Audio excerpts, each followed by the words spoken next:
guys, good evening and welcome back to my channel Turning Point. आज का हमारा topic है कि हाउ टू अप्रोच फिज़िक्स को अप्रोच करने के लिए इजी वेज है। इनको अगर आप फॉलो कर लोगे तो फिज़िक्स आपको इजी लगने लगेगा। इसमें से फर्स्ट पॉइंट ये है कि आपको जो बेसिक फिज़िक्स होता है, बेसिक मैथ्स होता है, वो आपके फिंगर टिप्स पे होना चाहिए। अब आपको ये क्वेश्चन आया होगा कि बेसिक मैथ्स में होता क्या क्या है। बेसिक मैथ्स में डिफरेंशिएशन होता है, इंटीग्रेशन होता है, वेक्टर्स, मैक्सिमा, मिनिमा, अलजेब्रा। जैसे अलजेब्रा में देखें सब पॉइंट्स, तो अलजेब्रा में होते हैं quadratic equation, binomial expression and logarithm. जैसे मैं बात करूँ लॉगरिथम की, तो उसमें आपको ये इक्वेशन याद होनी चाहिए। जैसे log a इंटू बी क्या होता है, log a into b is equal to log a plus b होता है। ये आपको याद होना चाहिए। log के सारे वैल्यू आपको याद होनी चाहिए, log 1 से लेके log 10 तक, और जो बेसिक है उसमें याद होना चाहिए।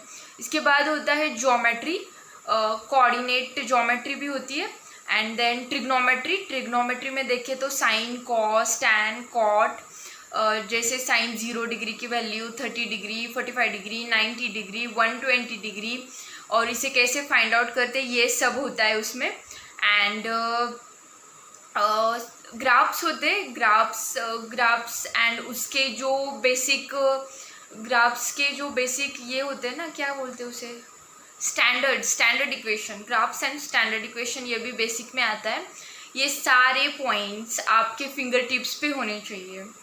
अगर ये आपके फिंगर टिप्स पे है तो फिज़िक्स में आपका अप्रोच बहुत ही अच्छा होगा, मतलब आप फिज़िक्स में बहुत अच्छा परफॉर्म कर पाओगे और आपका कॉन्फिडेंस भी बूस्ट होगा। एंड उसके बाद सेकेंड पॉइंट है जो कि बहुत ही कॉमन पॉइंट है, जैसे कि आपका जो कैलकुलेशन है वो बहुत ही स्ट्रॉन्ग होना चाहिए। जैसे कैलकुलेशन में आता है एडिशन, सब्ट्रैक्शन, डिवीजन, मल्टीप्लिकेशन, ये आपके बहुत ही स्ट्रॉन्ग हो जानी चाहिए। जैसे फिज़िक्स एंड केमिस्ट्री के कुछ टॉपिक ऐसे होते हैं जिनमें कैलकुलेशन बहुत ज़्यादा होती है, तो कभी कभी अगर उस टॉपिक में से क्वेश्चन सॉल्व नहीं हुए बिकॉज ऑफ कैलकुलेशन, तो हमें अंदर से ऐसे फील होने लगता है कि हमारा बेसिक जो कैलकुलेशन है वही स्ट्रॉन्ग नहीं है और हमारा कॉन्फिडेंस डाउन होता है। इसलिए आप ये प्रिकॉशन रखें कि आपका जो बेसिक फिज़िक्स एंड कैलकुलेशन है वो आप अच्छा करके रखो, एंड इसका आपको बहुत फ़ायदा होगा। एंड अब हम देखने वाले हैं सेकेंड जो है कि फिज़िक्स के क्वेश्चन को कैसे अप्रोच करें। तो फिज़िक्स के क्वेश्चन को अप्रोच करने के लिए मैं आपको एक एग्जांपल देती हूँ, दैट इज़ कि कोई XYZ पर्सन होता है, सॉरी स्टूडेंट होता है, और जनरली जो भी सारे स्टूडेंट है या तो ऑनलाइन प्लेटफॉर्म में पढ़ाई करें या फिर ऑफलाइन प्लेटफॉर्म पे पढ़ाई करें। XYZ स्टूडेंट है, उसकी 6 से 7 घंटे की क्लास होती है, और उसके बाद 6 से 7 घंटे की उसकी जो कोचिंग है, उसके बाद उसमें सपोज़ हम फिज़िक्स के लिए देख रहे, तो सपोज़ कि फ़िज़िक्स का क्लास है, तो क्लास में सर क्या लेते हैं, क्लास में सर लेते हैं रिवीजन, सॉरी रिवीजन नहीं, थ्योरी एंड क्वेश्चन लेते हैं। क्वेश्चन कुछ इजी होते हैं, कुछ डिफ़िकल्ट होते हैं, कुछ जो हमें समझ में नहीं आते तो हम डायरेक्टली सर का छाप लेते हैं, उसका आंसर जो है वो डायरेक्टली सर का छाप लेते हैं। उसके बाद हम घर आए, XYZ स्टूडेंट घर आया, एंड उसके बाद उसका रिवीजन का टाइम हो गया। रिवीजन का टाइम हुआ तो वो रिवाइज कर रहा है अब फिज़िक्स, तो थ्योरी रिवाइज करेगा, पहले थ्योरी रिवाइज करनी चाहिए एंड देन क्वेश्चन सॉल्व करने चाहिए सारे जो भी क्लास में हुए। और अगर आपको आप कंफर्टेबल है तो आप जो रिवीजन है वो लिख के भी कर सकते हैं। जितना आप लिखोगे, जितना क्वेश्चन प्रैक्टिस करोगे, जितना आप अपना पेन को चलाओगे, उतना आपका कॉन्फिडेंस बूस्ट होगा। एंड क्वेश्चन सॉल्व कर दिया आपने, इजी डिफ़िकल्ट सारे क्वेश्चन, जो भी डिफ़िकल्ट क्वेश्चन थे सर के छाप लिए थे वो फिर से सॉल्व करने ही है, वो मैंडेटरी है। अगर जो सॉल्व हुए हैं वो सॉल्व नहीं किए तो वो चलता है, लेकिन जो सॉल्व नहीं हुए थे सर के छापे थे उसे आपको दोबारा सॉल्व करना है, उस कंसेप्ट को क्लियर करना है। अगर कुछ भी डाउट हो तो अपने कोचिंग के टीचर से आपको पूछ लेना है। एंड देन उसके बाद आपका अप्रोच ये रहेगा, ये सॉल्व हो गया तो आपके जो सॉल्व क्वेश्चन होते हैं, जैसे किसी भी कोचिंग का मॉड्यूल उठा के देखो तो उसमें पहले सॉल्व क्वेश्चन होते हैं एंड देन अनसॉल्व क्वेश्चन होते हैं। तो किसी भी कोचिंग का मॉड्यूल उठा के देख लो तो उसमें क्या होता है कि पहले सॉल्व क्वेश्चन होते हैं and then unsolve. So unsolve question आपको सॉल्व करने, उसके बाद अनसॉल्व क्वेश्चन पे मूव करना है। अनसॉल्व क्वेश्चन में भी क्या क्या होता है, जैसे सीक्वेंस वाइज होते हैं, पहले कंसेप्चुअल क्वेश्चन होते हैं, then PYQ and then analytical question होते हैं। सो कंसेप्चुअल जो क्वेश्चन होते हैं वो आपको सॉल्व करने, देन पीवाईक्यू। इतने तक मैंडेटरी है, इतने हर एक स्टूडेंट को ये सब करना चाहिए, पीवाईक्यू तक तो मैंडेटरी है। एंड उसके बाद आपको एनालिटिकल क्वेश्चन सॉल्व करने हैं, जिससे आपका जो पूरा कंसेप्ट है या टॉपिक है पूरा आपके फिंगर टिप्स पे आ जाएगा। इस तरह से आप क्वेश्चन सॉल्व करेंगे तो आपको कोई भी दिक्कत नहीं आएगी। एंड देन उसके बाद आप क्या कर सकते हो कि ये सब हो जाने के बाद आप उसके शॉर्ट नोट्स बना सकते हो। जैसे शॉर्ट नोट्स बनाने में अगर आपको कोई दिक्कत है तो आप कमेंट बॉक्स में लिख सकते हो, उस पर भी मैं वीडियो बना के आपको दे सकती हूँ। मेरे जो शॉर्ट नोट्स है वो मैं आपसे शेयर कर सकती हूँ कि कैसे बनाने हैं वगैरह वगैरह। एंड शॉर्ट नोट्स या आप फिज़िक्स के लिए फॉर्मूला शीट भी बना सकते हो, जो कि बहुत सारे बच्चे बनाते हैं। एंड मैं आपको एक एग्ज़ाम्पल जो है, मतलब वो एग्ज़ाम्पल के द्वारा मैं आपको समझाना चाहती हूँ कि एक 2019 का स्टूडेंट है जो कि नीट टॉपर है। तो उसने ऐसे बोला था कि आप ना क्लास में ऐसे क्वेश्चन, थ्योरी को ऐसा करो कि आप जब आपके क्वेश्चन सॉल्व करो तो आपका कॉन्फिडेंस हाई होना चाहिए कि थ्योरी ऐसी बनाओ आप क्लास में। एंड देन क्वेश्चन का अप्रोच, आप जब क्वेश्चन पढ़ रहे हो उसके अकॉर्डिंग, आप जब क्वेश्चन पढ़ रहे हो तो पढ़ते पढ़ते ही ये क्वेश्चन कैसे सॉल्व हो ये अप्रोच आपके दिमाग में आना चाहिए। जैसे मैं आपको एक क्वेश्चन एग्जाम्पल के लिए, सॉरी वो लाइट चली गई थी इसलिए अचानक वीडियो बंद हो गया। सो मैं आपसे ये कह रही थी कि एक एग्जाम्पल देख के मैं बताऊँगी मैंने कैसे क्वेश्चन देखते अप्रोच क्लिक होना चाहिए, ये वो उसने कैसे बोला था।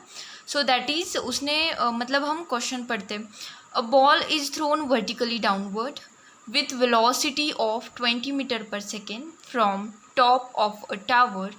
It hits the ground after some time with velocity 80 meter per second. Then height of the tower is. आपको कुछ समझ आया?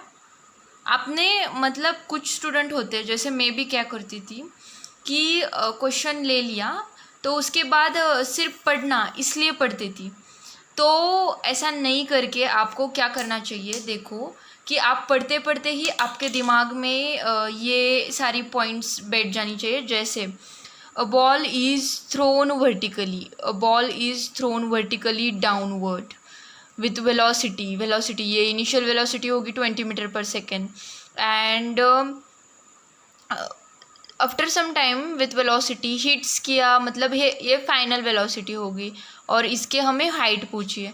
तो ये सारा अप्रोच मतलब अब, और यहाँ पे क्वेश्चन में दिया था कि एक्सेलरेशन जो है वो 10 मीटर पर सेकेंड स्क्वायर है, दैट इज़ जी, ये दिया था।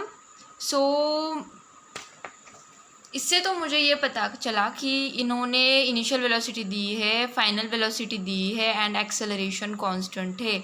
अगर एक्सेलरेशन कांस्टेंट है तो हम इक्वेशन ऑफ मोशन अप्लाई कर सकते हैं ना। तो पहला इक्वेशन ऑफ मोशन हमें याद होनी चाहिए, v is equal to u plus a T.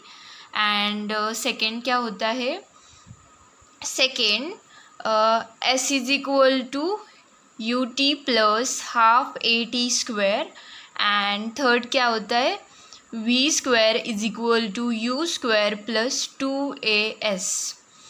तो मुझे v दिया है, u दिया है, एक्सेलरेशन कांस्टेंट है, v है, u है, ये हो सकता है, ऐसा लग सकता है, लेकिन इसमें v नहीं है तो ये कट कर दो। लेकिन हमें डिस्टेंस फाइंड करना है, तो s हाइट यानी डिस्टेंस फाइंड करना है, तो हमें s यहाँ पे ही s दिख रहा है, यहाँ पे s कोई नहीं दिख रहा है जिससे कि हम डिस्टेंस फाइंड आउट कर सके, तो हमें ये यूज़ करना है। इसके बाद हमें ये लिख लेना है formula v square is equal to u square plus 2as, और जैसे कि हमने देखा क्वेश्चन में v क्या दिया है, v दिया है 80, सो 80 का स्क्वायर, एंड u क्या दिया है, u दिया है 20, सो 20 का स्क्वायर, और 2 एक्सेलरेशन तो 10 है, और ये s यानी हाइट हमें फाइंड आउट करनी है। सो 80 का स्क्वायर 6400 400 प्लस 20 इंटू एस, ये जो हमें फाइंड करना है, और इससे ये यहाँ पे आएगा तो ये माइनस हो जाएगा, तो ये 6000 बचेगा, डिवाइड बाई 20 बचेगा, एंड दैट इज़ एस यानी हाइट। तो ये हमारा आंसर आ गया कितना, 300 मीटर। सो इसका आंसर है 300 मीटर। ये क्वेश्चन लेने का मोटो यही था कि आपको क्वेश्चन पढ़ते पढ़ते ही अप्रोच क्लिक हो जाना चाहिए। जैसे v दिया है, u दिया है, एक्सेलरेशन कांस्टेंट है, इक्वेशन ऑफ मोशन लगेगा, इक्वेशन ऑफ मोशन में से ही ये आपको लिख के नहीं, आपके दिमाग में ही ये सारी चीज़ें होनी चाहिए। इक्वेशन ऑफ मोशन में से हमें 3 इक्वेशन पता है, जिसमें वी यू होता है वो फर्स्ट वाला थर्ड वाला है, सेकेंड वाले में नहीं होता तो वो गया, उसके बारे में मत सोचो। And then first and third में हमें हाइट यानी डिस्टेंस निकालना है, तो एस वाला एस उसमें डिस्टेंस होना चाहिए, पहले वाले में कोई डिस्टेंस नहीं था तो हम इसे भी कट कर दिया। उसके बाद ये फॉर्मूला उठा दिया और जो डाटा दिया था उसके अकॉर्डिंग सॉल्व किया, तो हमारी जो हाइट है डिस्टेंस है वही 3 मीटर आ गई।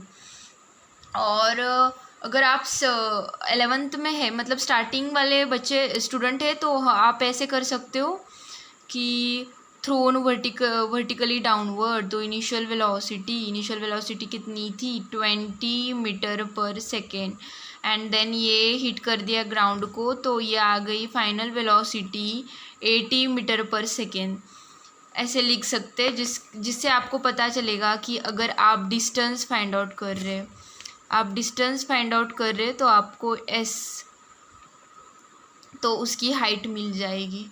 सो गाइज़, मिलते रहेंगे ऐसे ही पॉइंट्स के साथ, और हमारी 21 डेज़ की सीरीज़ भी चल रही है एक, जिसमें हमने 2 डेज़ कंप्लीट कर दिए। सो मेक श्योर कि आपके वो पॉइंट्स फिंगर टिप्स पे हो।